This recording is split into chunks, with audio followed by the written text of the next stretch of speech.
आप सभी को प्रभु यीशु मसीह के नाम में जय मसीह की एक बार फिर से आप सभी का मैं स्वागत करती हूँ। आप सभी को नए वर्ष 2024 की बहुत बहुत बधाई हो। परमेश्वर आप सभी को इस नए वर्ष में बहुत ऐसे आशीष और बरकत दे और आपको उन्नति दे, आपको और भी आगे बढ़ाता चला जाए।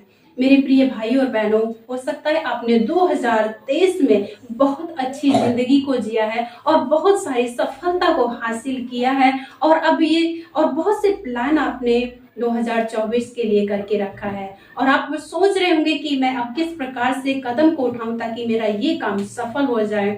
और आप में से बहुत से भाई और बहन ऐसे होंगे जिन्होंने 2023 को बहुत ही दुख, पीड़ाओं और संकट में रहकर बिताया है और आप लोग सोच रहे हैं अब न जाने मेरा ये 2024 किस प्रकार का होगा, मैं किस प्रकार से मैं इस 2024 में सरवाइव कर पाऊंगी। मेरे अपनों ने मुझे त्याग दिया है और कोई भी मेरे साथ नहीं है, मैं कैसे करके इस 2024 को सरवाइव कर पाऊंगी। तो आप ऐसे में अपने हिम्मत को न तोड़ें।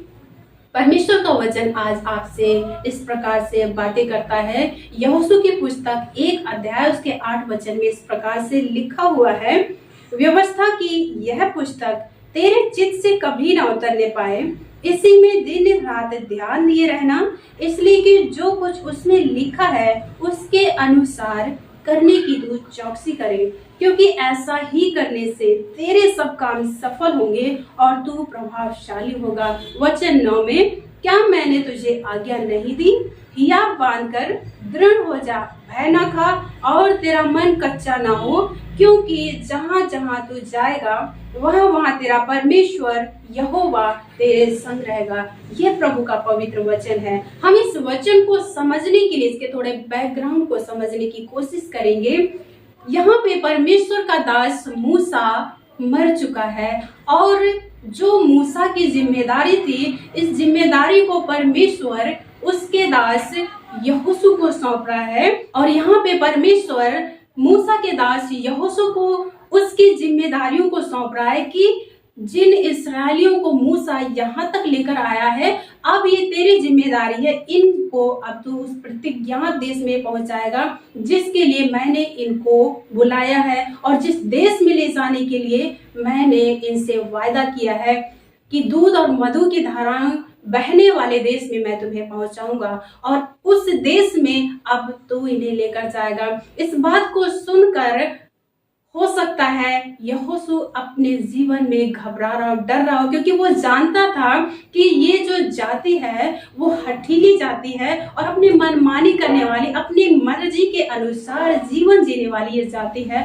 और इस बात को सोचकर वो घबरा रहा होगा कि किस प्रकार से अब मैं इतनी बड़ी पॉपुलेशन को, इतनी बड़ी भीड़ को उस कनान देश में पहुंचाऊंगा, क्योंकि जरा से इनके जीवन में कोई घटी होती है तो ये पत्थर को उठा लेते हैं मारने के लिए। अब मैं किस प्रकार से इतनी बड़ी भीड़ को लीड करूंगा। तब यहाँ पर परमेश्वर का वचन यहोशू से इस प्रकार से कहता है कि व्यवस्था की ये पुस्तक तेरे चित्त से कभी ना उतरने पाए, अर्थात जो व्यवस्था मैंने मूसा के द्वारा दी है, ये व्यवस्था की पुस्तक तेरे चित्त से कभी ना उतरने पाए, इसी में दिन और रात ध्यान दिए रहना और जो कुछ भी उस व्यवस्था में लिखा हुआ है उसके अनुसार करने की तू चौकसी करना। तो ऐसा करने से तू प्रभावशाली होगा और जिन लोगों के बीच में रहता है तेरा प्रभाव नजर आएगा, तू प्रभावशाली होगा और जहां जहां भी तू जाएगा तेरा काम सफल होगा। वचन 8 में परमेश्वर यहोशू को डायरेक्शन देता है कि किस प्रकार से तू करेगा तो तू प्रभावशाली होगा और तेरे काम सफल होंगे। और वचन 9 में परमेश्वर यहोशू को हिम्मत बंधाता है, हियाव बंधाता है कि तेरा मन कच्चा ना हो, तू हियाव बांध और दृढ़ हो जा और जो भी आज्ञा मैंने तुझे दी है उसके अनुसार करने की तू कोशिश कर, क्योंकि जहां जहां तू जाएगा मैं तेरा परमेश्वर यहोवा तेरे संग साथ रहूंगा। यहाँ पे परमेश्वर यहोशू को आज्ञा भी देता है कि क्या करना है और क्या नहीं करना और किस प्रकार से करेगा तो प्रभावशाली होगा। उसके साथ साथ परमेश्वर यहोशू को हियाब भी बंधाता है, उसे दृढ़ और उसे मजबूत करता है उस काम के लिए, उस जिम्मेदारी के लिए जिसके लिए परमेश्वर ने उसे नियुक्त किया है। आज परमेश्वर आपसे और मुझसे यही बातें करता है, यही वायदा करता है इस वचन के द्वारा कि अगर तू मेरे वचन के अनुसार करने की कोशिश करेगा, जो भी बातें मेरे वचन में लिखी हुई है, जो भी बातें मेरी व्यवस्था में लिखी हुई हैं, अगर उसके अनुसार करने की तू कोशिश करेगा या करेगी तो तेरे काम सफल होंगे और तू प्रभावशाली होगा। जहां भी तू जाएगा उस जगह पे तू अपने प्रभाव को छोड़ता चला जाएगा, क्योंकि परमेश्वर की व्यवस्था और उसके वचन को मानने वाले व्यक्ति प्रभावशाली होते हैं और जहां कहीं भी जाते हैं परमेश्वर उनके जीवन से अपने आप ही उस प्रभाव को छोड़ता चला जाता है। तो मेरे प्रियो, आज आप इस वचन के द्वारा आप अपने जीवन में हिम्मत बंधाएं, क्योंकि परमेश्वर का वचन जो भी कहता है वो हमारे जीवन में अगर हम विश्वास कर रहे हैं तो 100% वो पूरा होगा। और अगर आप इस वचन पे विश्वास करते हैं कि मेरे परमेश्वर ने मुझे कौन सी आज्ञा दी है और मुझे क्या करना है, अगर मैं इस प्रकार से करूंगा तो परमेश्वर मुझे जरूर आशीष देगा। मेरे प्रियो, परमेश्वर ने जो भी आज्ञा आज इस वचन के द्वारा दी है उसके अनुसार करने की आप चौकसी करें, कोशिश करें, क्योंकि वचन में यही लिखा है कि व्यवस्था की ये पुस्तक अर्थात मेरे ये वचन तेरे चित्त से, तेरे ध्यान से कभी भी ना उतरने पाए, क्योंकि इसके अनुसार करने की अगर तू चौकसी करेगी तो तू सफल होगी और प्रभावशाली होगी।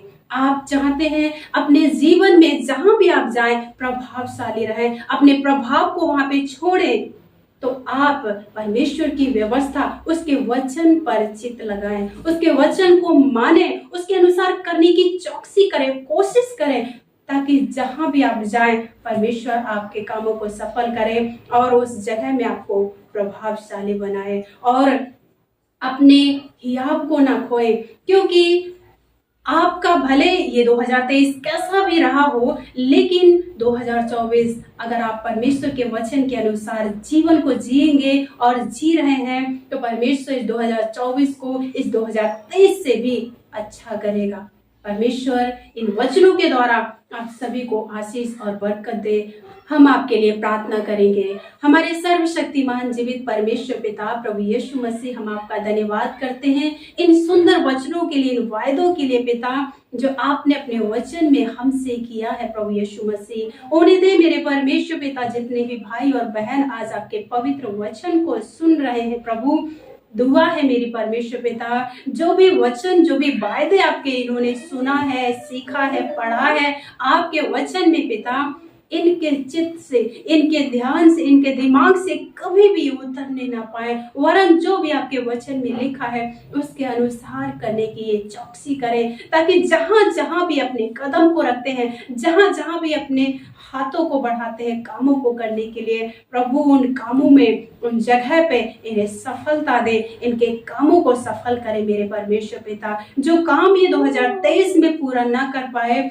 जो भले, जो अच्छे हैं, जो इनके उन्नति के हैं, वो काम इस 2024 में ये भली भांति रीति से यीशु मसीह के नाम से पूरा कर पाए। प्रेमी प्रभु यीशु मसीह, जितने भी भाई और बहनों के प्रभु 2023 साल काफी पेनफुल रहा है प्रभु, हम प्रार्थना करते हैं प्रभु, जैसे पेनफुल स्थिति में इन्होंने 2023 को बिताया है प्रभु, 2024 इनके जीवन के लिए बहुत ही आनंद और खुशियों को लेकर आए प्रभु। इनके तमाम रुके हुए प्रार्थनाओं का उत्तर इस 2024 में इन्हें मिलने पाए। परमेश्वर पिता, आप इन्हें हियाब और हिम्मत बंधाए परमेश्वर पिता, क्योंकि आपने ही कहा है कि हियाबपन दृढ़ हो जा और भय ना खा, तेरा मन कच्चा ना हो, क्योंकि जहां जहां तू जाएगा तेरा परमेश्वर तेरे संग साथ रहेगा और तू प्रभावशाली होगा।